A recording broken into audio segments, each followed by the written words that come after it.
Introverts are often the misunderstood members of social groups. There's an air of suspicion that surrounds them on account of their quiet nature.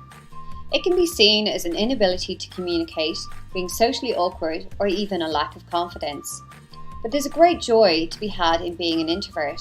And what's more, there are more subtypes of introversion than you might imagine. Introverts aren't just the quiet ones at the dinner table. There are 4 distinct personality types. If you've ever questioned yourself and why you operate differently to others, these archetypes could go a long way to validate your character. The social introvert, the classic type of introvert we all know.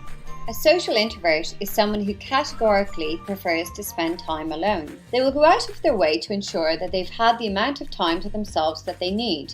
But if they do socialise, it will only be with a very close-knit group of friends. The reason a social introvert chooses to live this way is they truly enjoy their own company and feel emotionally drained if they spend too long in the presence of others.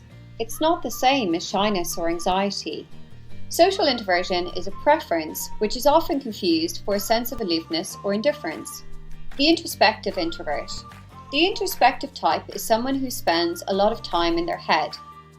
You could think of this as a form of intellectual introversion. This person likes to think about everything they see and hear. They have a rich and complex inner world, which is unsurprising given it's where they spend most of their time. But this is far from being a negative thing. The introspective type is extremely self-reflective. They are adept at analysing social dynamics and very self-aware of the effects their presence has on a given situation.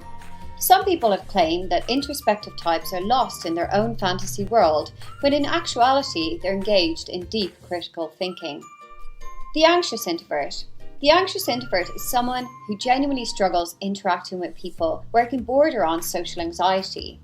The actions of this individual is centered around their perceived inability to function in large gatherings of people. They will often decline invitations to events, not because they prefer their own company, but because they're all too aware of the high state of anxiety that being around others will create for them. This type of introvert often finds themselves stuck in a loop. They will imagine their future experiences based on the previous interactions, rooting them in a mindset of low self-esteem.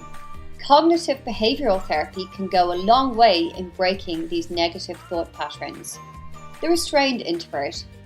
The restrained type is a little less known, but it's actually quite common if you pay attention. This describes someone who holds themselves back and takes a little while to warm up to people before completely putting themselves out there. These people aren't afraid of social interactions, quite the opposite. Most of them do enjoy meeting new people, but they're usually very selective about who they open up to, choosing to reserve the largest part of themselves for those who have earned their trust. This can make the restrained introvert seem mysterious at first, but they're simply taking a back seat and observing before they take action. They always think before they speak, and once you've earned their trust, you've earned it for a long time.